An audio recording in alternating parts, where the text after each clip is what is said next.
Hi guys, Tech Savvy Humanist here. So in this section we are going to talk about the poem Above Peak Valley by Gary Snyder.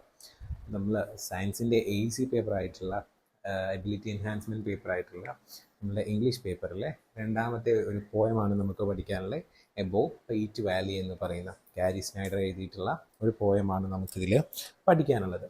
ഈ പോയത്തിൻ്റെ പ്രത്യേകത എന്താണെന്ന് വെച്ചാൽ this poem is about the നേച്ചറിനെ കുറിച്ചും and the exploitation of humans towards the nature is discussed in this poem. ഹ്യൂമൻസിൻ്റെ എന്താണ് നമ്മൾ പറയുക, അതിൻ്റെ ഡെസ്ട്രോയിങ് മെൻറ്റാലിറ്റി നമുക്ക് ഈ പോയത്തിൽ കാണാനായിട്ട് പറ്റും. Okay, so about Gary Snyder, he was a poet laureate of deep ecology. അപ്പോൾ ഡീപ്പ് എക്കോളജി, ഷാലോ എക്കോളജി എന്ന് പറഞ്ഞിട്ടുള്ള രണ്ട് കൺസെപ്റ്റ്സ് ഉണ്ടായിരുന്നു. നമ്മുടെ ലിറ്റററി ക്രിറ്റിസിസം തിയറി ഒക്കെ നോക്കുകയാണെന്നുണ്ടെങ്കിൽ ഇംഗ്ലീഷ് ലിറ്റററി ക്രിറ്റിസിസത്തിലെ one of the major criticisms അല്ലെങ്കിൽ തിയറീസ് ആണ് എന്ത്, നമ്മളുടെ എക്കോ ക്രിറ്റിസിസം എന്ന് പറയുന്നത്. നമ്മുടെ നേച്ചറായിട്ട് ബന്ധപ്പെട്ടുള്ള ക്രിറ്റിസിസംസ് ആണ്. അതിൽ വരുന്ന രണ്ട് കൺസെപ്റ്റ് ആയിരുന്നു ഡീപ്പ് എക്കോളജിയും ഷാലോ എക്കോളജിയും. അപ്പോൾ ഗാരി സ്നൈഡറിനെ സംബന്ധിച്ച് he was a man of poet laureate of deep ecology. So he was an American and environmentalist. So നമ്മൾ എൻവയോൺമെൻറ്റൽ റൈറ്റ്സിന് വേണ്ടിയിട്ട്, അവരുടെ റൈറ്റ്സ് എഗെയിൻസ്റ്റ് ചെയ്യപ്പെടുമ്പോൾ അവരെ പ്രൊട്ടക്റ്റ് ചെയ്യാൻ വേണ്ടിയിട്ട് വരുന്ന, അതിനെ പ്രൊട്ടക്റ്റ് ചെയ്യുന്നവരെയാണ് നമ്മൾ എന്ത് വിളിക്കുക, എൻവയോൺമെൻറ്റലിസ്റ്റ് എന്ന് വിളിക്കുക. They value nature more than anything. അവരെ സംബന്ധിച്ച് നേച്ചറാണ്, മദർ എർത്താണ് എന്തിനും മുകളിൽ നിൽക്കുന്നത്. Okay, so he was also ഈ ബിലീവർ ഓഫ് സെൻ ബുദ്ധിസം. നമ്മൾ ബുദ്ധിസത്തിൽ വിശ്വസിക്കുന്ന ഒരാൾ കൂടെ ആയിരുന്നു അവർ, നമ്മളുടെ ഗാരി സ്നൈഡർ എന്ന് പറയുന്നത്. So he was also part of beat generation. It was A type of generation among poets. അപ്പോൾ ഈ പോയറ്റ്സിൻ്റെ ഇടയിൽ ഉണ്ടായിരുന്ന ഒരു വിഭാഗമായിരുന്നു ഈ ബീറ്റ് ജനറേഷൻ എന്ന് പറയുന്നത്. ഇതിലും വിശ്വസിച്ചിരുന്ന ഒരാളായിരുന്നു നമ്മളുടെ ഗാരി സ്നൈഡർ എന്ന് പറയുന്നത്. So when we move to this poem is all about a man finding his way to a valley. ഒരു വാലിയിലേക്ക് ഒരു മനുഷ്യൻ തൻ്റെ വഴി കണ്ടെത്തുന്നതിനെ കുറിച്ചിട്ട്, അതിൻ്റെ ഇമ്പാക്റ്റുകളെ കുറിച്ചിട്ട്, and the destroying capacity of humans, destroying mentality of humans throughout their life towards the nature is also described in this poem. Okay, so let's move into the poem. നമുക്ക് എന്ത് ചെയ്യാം, പോയത്തിൻ്റെ ലൈൻ ബൈ ലൈൻ സമ്മറിയിലേക്ക് പോവാം. Okay, simple പോയാണ്. നിങ്ങൾക്ക് just ഒന്ന് വായിച്ചു കഴിഞ്ഞാൽ തന്നെ മനസ്സിലാവും. ഹ്യൂമൻസിൻ്റെ സിവിലൈസേഷനെ കുറിച്ച് ഈ പാഠത്തിൽ പറയുന്നുണ്ട്. അതേപോലെ തന്നെ the way he finds out the trail to the മൗണ്ടയിലേക്ക് വഴി കണ്ടെത്തുന്നതിനെ കുറിച്ചും ഈ പോയറ്റ് പറയുന്നുണ്ട്. Okay, we finished clearing the last section of trail by noon. Trail means route അല്ലെങ്കിൽ പാത എന്ന് നമുക്ക് പറയാം.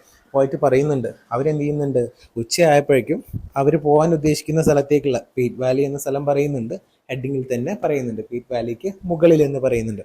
അപ്പോൾ അവർക്ക് എത്തിച്ചേരാനുള്ള സ്ഥലത്തിലേക്കുള്ള വഴി എന്ത് ചെയ്തിട്ടുണ്ട്, അവർ ഉച്ചയായപ്പോഴേക്ക് വെട്ടിത്തെളിച്ചിട്ടുണ്ട്, അല്ലെങ്കിൽ കണ്ടുപിടിച്ചിട്ടുണ്ട്.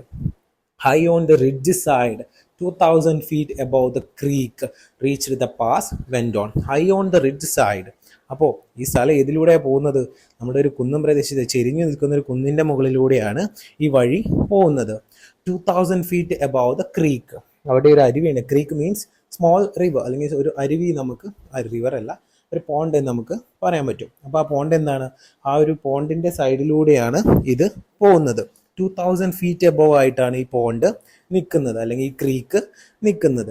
Reached the pass went on. അപ്പോൾ ഞങ്ങൾ അതിൻ്റെ സൈഡിലൂടെ, ആ കുന്നിൻ ചെരുവിലൂടെയുള്ള വഴി കണ്ടെത്തിയിട്ട് ഞങ്ങൾ എന്ത് ചെയ്യാണ്, ആ അരുവിയിൽ നിന്ന് 2000 ഫീറ്റ് മുകളിലുള്ള സ്ഥലത്ത് ഞങ്ങൾ എത്തുന്നുണ്ട്, സ്വയം വഴി കണ്ടെത്തിയിട്ട്. We are finding our own paths. നമുക്ക് ഹ്യൂമൻസിൻ്റെ ഒരു ലൈഫിനെ നമുക്ക് ഇതിനെ കമ്പയർ ചെയ്യാൻ പറ്റും. എന്താണ്, മനുഷ്യൻ്റെ വഴി അവനവൻ തന്നെ കണ്ടെത്തേണ്ടതാണ്, വേറെ ആരും എന്ത് ചെയ്യില്ല, കണ്ടുപിടിച്ച് തരില്ല.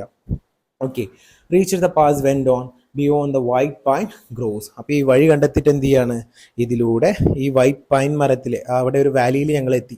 ആ വഴിയിലൂടെ സഞ്ചരിച്ച്, ക്രീക്കിൻ്റെയും സൈഡിലൂടെ സഞ്ചരിച്ച് 2000 ഫീറ്റിന് മുകളിൽ ഒരു പൈൻ മരത്തിൻ്റെ, ഒരു പൈൻ ഫോറസ്റ്റിൻ്റെ അടുത്ത് ഞങ്ങൾ എത്തുന്നുണ്ട്. Granite shoulders to a small green meadow വാട്ടേഡ് ബൈ ദ സ്നോ. അപ്പോൾ ഞങ്ങൾ ആ അരുവിയുടെ സൈഡിൽ കൂടെ പോയിട്ട് പൈൻ ഫോറസ്റ്റും കറന്നിട്ട് അടുത്തതായിട്ട് എത്തുന്നത് എവിടെയാണ്? Granite shoulders. നമ്മൾ ഗ്രാനൈറ്റ് എന്ന് പറയാം കരിങ്കല്ലുകളാണ്. കരിങ്കല്ല് വെട്ടിയ പോലെ നിൽക്കുന്നുണ്ടാവും. നമുക്ക് മൈനിങ്ങിൻ്റെ ഒരു ഇമ്പാക്റ്റ് ഇതിലൂടെ കാണാൻ പറ്റും. അതായത് ഹ്യൂമൻസിനെ ഡെസ്ട്രോയ് ചെയ്തിട്ടുള്ള പ്ലേസ് ആയിരുന്നു അവരെത്തിയിട്ടുണ്ടായിരുന്നു. അവിടെ എന്ത് കാണാം? മൈനിങ് കാണാം. അതുകൊണ്ട് എന്തുണ്ട്? ഗ്രാനൈറ്റിൻ്റെ പീസസ് ഇങ്ങനെ തറച്ച് നിൽക്കുന്നുണ്ട്. കരിങ്കല്ലിൻ്റെ പീസസ് അവിടെ തറച്ച് നിൽക്കുന്നുണ്ട്. എ സ്മോൾ ഗ്രീൻ മെഡോ വാട്ടേഡ് ബൈ ദ സ്നോ. അപ്പോൾ ഇതും കഴിഞ്ഞിട്ട് ഈ സൈഡിലൂടെ പൈൻ ഫോറസ്റ്റും കടന്ന് ആ സീനറിയും കണ്ടിട്ട് അവരെത്തുന്നത് എവിടെയാണ്? ഗ്രീൻ മെഡോ, ഒരു പച്ച നിറത്തിലുള്ള താഴ്വാരത്തിൽ എത്തുന്നുണ്ട്. ഈ താഴ്വാരത്തിൽ അവർക്ക് എന്ത് കാണാൻ പറ്റുന്നുണ്ട്? എ മെഡോ വാട്ടേഡ് ബൈ ദ സ്നോ. അതിന് മുകളിലൊക്കെ അവിടെയുള്ള മെഡോയിലെ പുൽനാമ്പുകളിലൊക്കെ നമുക്ക് സ്നോ ഡ്രോപ്സ് കാണാനായിട്ട് പറ്റുന്നുണ്ട്. Next, edged with aspen, sun stayed high on blazing, but the air was cool. Aspen is A type of tree. ഒരു അവിടെ കാണപ്പെടുന്ന ഒരു വിഭാഗത്തിലുള്ള ഒരു മരമാണ് എന്ത്? ആസ്പൻ എന്ന് പറയുന്നത്. അതിൻ്റെ ചെരുവിലൂടെ നോക്കുമ്പോൾ നമുക്ക് ആകാശത്ത് കത്തി ജ്വലിച്ച് നിൽക്കുന്ന സണ്ണിനെ അല്ലെങ്കിൽ സൂര്യനെ നമുക്ക് കാണാൻ പറ്റുന്നുണ്ട്. സ്ട്രെയിറ്റ് ഹൈ ആൻഡ് ബ്ലേസിങ്, കത്തി ജ്വലിച്ച് നിൽക്കുന്ന സൂര്യനെ നമുക്ക് ആ മരത്തിൻ്റെ ചെരുവിലൂടെ അല്ലെങ്കിൽ ആ സൈഡിലൂടെ നോക്കുമ്പോൾ കാണാൻ പറ്റുന്നുണ്ട്. But the air was cool. എന്താണ്? ചൂടുണ്ട് എന്നുണ്ടെങ്കിലും അവിടുത്തെ കാലാവസ്ഥ എന്ന് പറയുന്നത് തണുപ്പുള്ളതായിരുന്നു. അത്രത്തോളം ചൂടൊന്നും ഞങ്ങൾക്ക് അനുഭവപ്പെട്ടില്ല. എന്തുകൊണ്ടായിരുന്നു? അവിടുത്തെ കാലാവസ്ഥ സൂര്യൻ കത്തിച്ചൊലിച്ച് നിൽക്കുന്നുണ്ടെങ്കിലും എന്താണ് ഇവിടെ തണുത്ത് നിൽക്കുന്നത് ആയിരുന്നു. ഒരുപക്ഷെ നമുക്ക് പറയാം ഇത്രത്തോളം സൂര്യൻ ഉദിച്ച് നിൽക്കുന്നുണ്ടെങ്കിലും അവർ ആ താഴ്വരയിൽ ആ മരങ്ങൾക്കിടയിലാണ് നിൽക്കുന്നത്. ആ മരങ്ങളാണ് എന്ത് ചെയ്യുന്നത്? അവരെ ആ കൂൾനെസ് അവരെ നിലനിർത്താൻ വേണ്ടിയിട്ട് സഹായിക്കുന്നത്. Capacity of nature. Okay. Ate a cold fried trout in the trembling shadows. Trout means it's a type of fish that is seen there. അവിടെ കാണപ്പെടുന്ന ഒരു ടൈപ്പ് ഓഫ് ഫിഷിനെയാണ് എന്ത് പറയുന്നത്? ട്രൗട്ട് എന്ന് പറയുന്നത്. അപ്പോൾ ഈ സണ്ണിൻ്റെ ചൂടൊക്കെ സൺ അവിടെ ജ്വലിച്ച് നിൽക്കുന്നുണ്ടെങ്കിലും ചൂടൊന്നും അവർ കേൾക്കുന്നില്ല. അപ്പോൾ ഈ സുന്ദരമായ കാലാവസ്ഥയിൽ എന്ത് ചെയ്യാണ്? അവർ ട്രൗട്ട് ഫിഷിനെ ഉണ്ടാക്കി കഴിക്കുന്നുണ്ട്. Okay. I spied a glitter and found a flake black volcanic glass. അപ്പോൾ ഇവരെന്ത് കാണുന്നുണ്ട്? നമ്മളുടെ ഇതിനു മുന്നേ വോൾക്കാനിക് ഇറപ്ഷൻസിലൂടെ ഉണ്ടായിട്ടുള്ള വോൾക്കാനിക് ഗ്ലാസ്, അതിൻ്റെ അവശിഷ്ടങ്ങളായിട്ടുള്ള വോൾക്കാനിക് ഗ്ലാസ്, ഈ ലാവ തണുത്തുറങ്ങിയിട്ട് ഗ്ലാസ് പീസ് പോലെ കിടക്കുന്ന ഒരു പീസ് അവർക്ക് അവിടെ കാണാൻ പറ്റുന്നുണ്ട്. ഒബ്സീഡിയൻ എന്നാണ് അതിനെ പറയുന്നത്. ഈ അഗ്നിപർവ്വതങ്ങളുടെ ശിലയുണ്ടല്ലോ, അതിനെയാണ് ഒബ്സീഡിയൻ എന്ന് പറയുന്നത്. ഈ ലാവ തണുത്തുറങ്ങി ഗ്ലാസിൻ്റെ പരുവായിട്ട് അവിടെ കിടക്കുന്നുണ്ട്. ബൈ എ ഫ്ലവർ, അതിൻ്റെ അടുത്തുന്നുണ്ട് ഒരു ഫ്ലവറും നമുക്ക് കാണാൻ പറ്റും. Hands and knees pushing the bare grass. എന്ത് ചെയ്തു?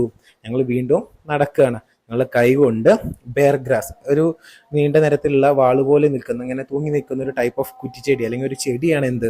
ഈ ബെയർ ഗ്രാസ് എന്ന് പറയുന്നത്. കൂർത്ത് നിൽക്കുന്ന അറ്റങ്ങളുള്ളത്. ഞങ്ങൾ എന്ത് ചെയ്തു? ഈ ഗ്രാസ് ഒക്കെ തട്ടി മാറ്റിയിട്ട് എന്ത് ചെയ്യാണ്? മുന്നോട്ട് നടക്കുകയാണ്. Thousands of arrowed leaving over 100 yards. ഇവിടെ നമുക്ക് സിവിലൈസേഷനെ കാണാൻ പറ്റും. പണ്ട് കാലത്ത് എന്നോ അവിടെ ഉപേക്ഷിക്കപ്പെട്ട ആരോ ഹെഡ്സ് നമുക്ക് അവിടെ കാണാൻ പറ്റുന്നുണ്ട്. ആളുകളുടെ സിവിലൈസേഷൻ, പണ്ടത്തെ ആയുധങ്ങളെ കുറിച്ചാണ് ആരോ ഹെഡ്സ് എന്ന് പറയുന്നത്. അപ്പോൾ എന്ത് ചെയ്യണം? പണ്ടത്തെ ആരോ ഹെഡ്സ് ഞങ്ങൾക്ക് ഇവിടെ കാണാനായിട്ട് കഴിഞ്ഞിട്ടുണ്ട്. Not one good head just rays a flakes on a hill snowed all but summer. എന്താണ്? അതിൻ്റെ ഹെഡ്സ്, അതിൻ്റെ ഫുൾ ബോഡി, ആ ആരോസിൻ്റെ ഫുൾ ബോഡി നമുക്കവിടെ കാണാൻ പറ്റില്ല. ജസ്റ്റ് അതിൻ്റെ ഹെഡ് ഭാഗം, ആ കൂർത്ത് നിൽക്കുന്ന സാധനം മാത്രമേ അവിടെ കാണാനുള്ളൂ. എന്താണ്? On a hill snowed all but summer. ആ മഞ്ഞ്, അത്രയും കാലം മഞ്ഞ് പെയ്തിട്ടുണ്ട്, പക്ഷെ എന്താണ്? ഇപ്പോൾ അവിടെ സമ്മറായിട്ടാണ് നിലനിൽക്കുന്നത്.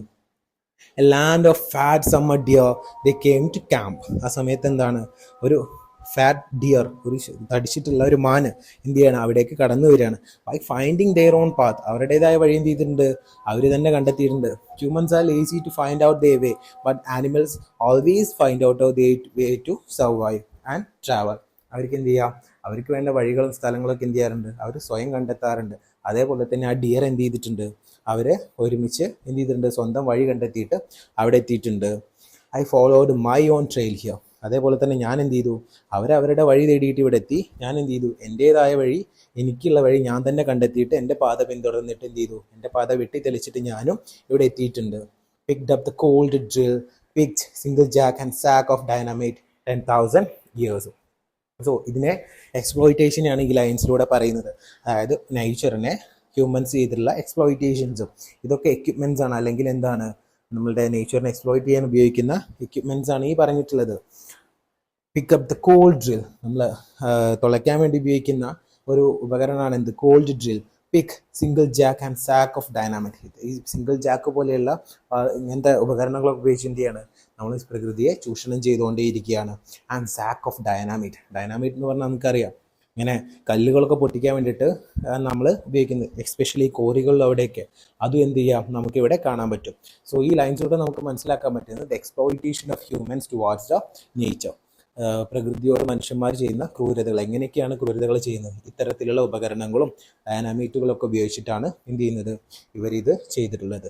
10,000 years, പക്ഷേ എന്താ 10,000 years മുന്നേ തന്നെ മനുഷ്യന്മാരിത് കണ്ടെത്തിയിട്ടുണ്ട്. പക്ഷേ എന്ത് ചെയ്യണം, അതൊന്നും തൊട്ടേ ഇന്ന് വരെയുള്ള ഈ എക്സ്പ്ലോയിറ്റേഷൻ, ഈ നേച്ചറിനോടുള്ള എക്സ്പ്ലോയിറ്റേഷൻ ഇന്നും തുടർന്നു വരികയാണ്. Okay, oh that's all about the poem. Thank U.